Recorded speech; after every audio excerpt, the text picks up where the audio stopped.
তো এই ফতোয়াবাজি নিয়ে থাকলে আমরা বিমান আবিষ্কার করব কেমনে? Wilbur right or bill right, দুই ভাই আওয়ালাম ইয়ারাউ ইলা তাইরি ফাওকাহুম সাফাতিন ওয়া ইয়াকবিতুন। আল্লাহু আকবার। গবেষণা করে করে এই দুই ভাই বানিয়ে 1903 সালে। তবে এখনকার মতো এত উন্নত বিমান আপনারা আজকে গুগল করবেন যে কিভাবে ইনভেনশন অফ এরোপ্লেন আবিষ্কার হলো কেমনে, দেখবেন যে দুই ভাই পাহাড়ের মধ্যে শুয়ে শুয়ে মাসের পর মাস পাখি নিয়ে গবেষণা করেছে। আমাদের গবেষণা করার সময়টাও নেই।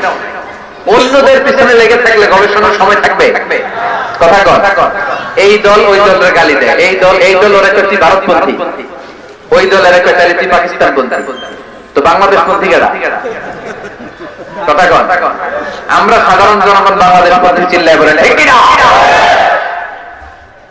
Wilbur right or will write, দুই ভাই বানায় ফেললো বিমান। 1903 সালে বিমান আবিষ্কার হয়ে গেল। আমেরিকা এক সুবিধা করতে পারে নাই, চলে গেল ফ্রান্স। 100 থেকে আরেক সালে প্রথম বিমান নামা, পাখা নাই, ঢাকনা নাই, গ্লাস নাই, ইঞ্জিন নাই, এমন ভাবে বিমানগুলো বানিয়েছে দেখলে হাসি পায়। কিন্তু সেই বিমান আবিষ্কারের পর থেকে নাকি ইমপ্রুভ করতে করতে, ডেভেলপ করতে করতে আজকে তারা বানিয়ে ফেলেছে বোম সুপারসনিক। সার্চ করবেন বোম সুপারসনিক, সবচেয়ে দ্রুতগামী প্যাসেঞ্জার বিমান। কি নাম? Bomb supersonic. খুব দ্রুত চলে, এর আগে চলতো কনকর্ড, সবচেয়ে দ্রুত। বিমান আবিষ্কারের আগে পৃথিবীর সব দেশে ছিল শুধু সেনাবাহিনী আর নৌবাহিনী। যেহেতু এখন বিমান আবিষ্কার, এখন বিমান বাহিনী আছে না নাই? এখন উপর থেকে বোমা মারে। দ্বিতীয় বিশ্বযুদ্ধে আমেরিকা দুটো বোমা মেরেছিল জাপানের দুটো শহরে, হিরোশিমা আর নাগাসাকিতে। লিটল বয় আর ফ্যাট ম্যান মেরে জাপানের ওই দুই শহর বিরাট ভূমি বানিয়ে সবগুলো মানুষ শেষ। এবং প্রায় 100 বছর ওই শহর থেকে যত বাচ্চা কাচ্চা জন্মগ্রহণ করেছে পরবর্তীতে সবগুলো বিকলাঙ্গ, একটা হাত নাই, একটা পা নাই, একটা চোখ নাই, আর একটা কথাই বলতে পারে। এখন ড্রোন হামলা হয়, মিসাইল হামলা হয়, আবার ইদানিংকালে আমরা স্যাটেলাইটও পাঠাই উপরে। আমাদের একটা স্যাটেলাইট আছে না নাই?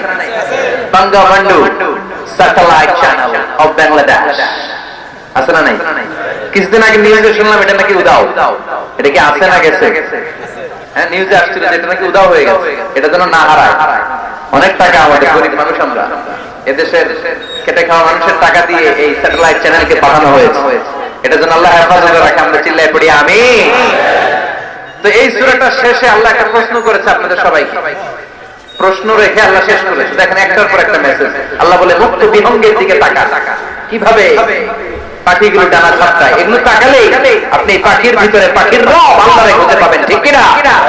সব শেষে আল্লাহ বললেন, একটা প্রশ্ন দিয়ে আল্লাহ সূরাটা শেষ করলেন। আল্লাহ বললেন কুল আরাআইতুম ইন আসবাহা মাউকুম গাওরান ফামান ইয়াতিকুম বিমাইন মাইন। বলো দেখি সবে, শুকাইয়া যদি যায় এই পৃথিবীর পানি, তাহলে হেথায় তটনির ধারা কে দিবে সবারে আনি। সুবহানাল্লাহ। প্রশ্নটা রেখেছে কে? আল্লাহ বললেন একদিন ঘুম থেকে উঠে দেখো টিউবওয়েলে পানি নাই, মোটর ছেড়েছ, ট্যাপ ঘুরাচ্ছ, পানি নাই, বাজারে মিনারেল ওয়াটার কিনতে গিয়েছো, পানি নাই। পানি দিবে কে?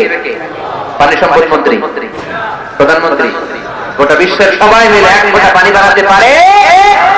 আবার আল্লাহ বললেন সব জায়গায় যতটুকু পানির দরকার পানির ব্যবস্থা করে দিল কে? হাযা আযবুন ফুরাত ওয়া হাযা মিলহুন উজাজ। একদিকে লোনা পানি আর একদিকে মিঠা পানি আছে না নাই? মিঠা নদীর পানি আল্লাহ তোমার মেহেরবানি। পড়েন সবাই, সুন্দর ফুল সুন্দর ফল মিঠা নদীর পানি আল্লাহ তোমার মেহেরবানি। সুবহানাল্লাহ পড়েন। আবার দেখেন একই সাগর, এই দিকের পানির এক কালার, ওই দিকের পানির আরেক কালার, মিশানা। এই দৃশ্যটা আপনারা নিজ চোখে দেখছেন নাকি? কই দেখছেন? মোবাইলে। একবারে মোবাইলে তো সবাই দেখছে, চোখে সরাসরি দেখছেন? পদ্মা নদীতে দেখা যায়। কোথায় আছে? চাঁদপুরের মোহনাতে দেখা যায়। আমি মিশরের নীল নদ আর ভূমধ্য সাগর দেখছি, মিলে না। মারাজাল বাহরাইনি ইয়ালতাকিয়ানি বাইনাহুমা বারযাখুন লা ইয়াবগিয়ান ফাবিআইয়ি আলাই রাব্বিকুমা তুকাযিবান। দুই দিক থেকে দুই ধরনের পানি বয়ে যায়, মাঝখানে অদৃশ্য ব্যারিকেড দিয়ে দিয়েছে কে? এই পানির ডেনসিটি হাই, এটা ডেনসিটি কম, এটা টেম্পারেচার হাই, এটা টেম্পারেচার কম, এটা লোনা, এটা মিঠা, এজন্য একটার সাথে আরেকটা মিশে না। এই পানির স্রষ্টাকে। পানি চাইবো কার কাছে? এই পানির অপর নাম যেমনি জীবন, আবার বেশি পানি হয়ে গেলে মরণ। কথা কন। সাইয়েদনা নূহ আলাইহিস সালামের কওমকে বেশি পানি দিয়ে মানে বন্যা দিয়ে শেষ করে দিয়েছে কে?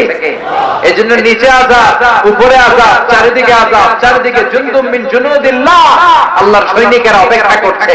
গাদ্দারি নাফরমানির মাত্রা যদি বেড়ে যায় মুহূর্তেই সব ধূলিসাৎ করে দিতে পারে কে? এজন্য ক্ষমতার মালিক আমরা, জীবনে বলা যাবে? চিল্লায় বলেন তো, ক্ষমতার মালিক কে? চাইতে হবে কার কাছে? বাঁচানোর মালিক কে? হেফাজতের মালিক কে? সুস্থ রাখার মালিক কে? সফলতা দেওয়ার মালিক কে? আমরা সব সময় যেন সে আল্লাহর কাছে চাইতে পারি, সে আল্লাহর কাছে হাত করতে পারি, সে আল্লাহর কাছে ফরিয়াদ করতে পারি। আল্লাহ তুমি তৌফিক দাও। আর জোরে পড়েন আমিন। এখনই নামাজ শুরু হবে, এখনই আসরের আযান হবে, আমরা জামাতে একসাথে নামাজ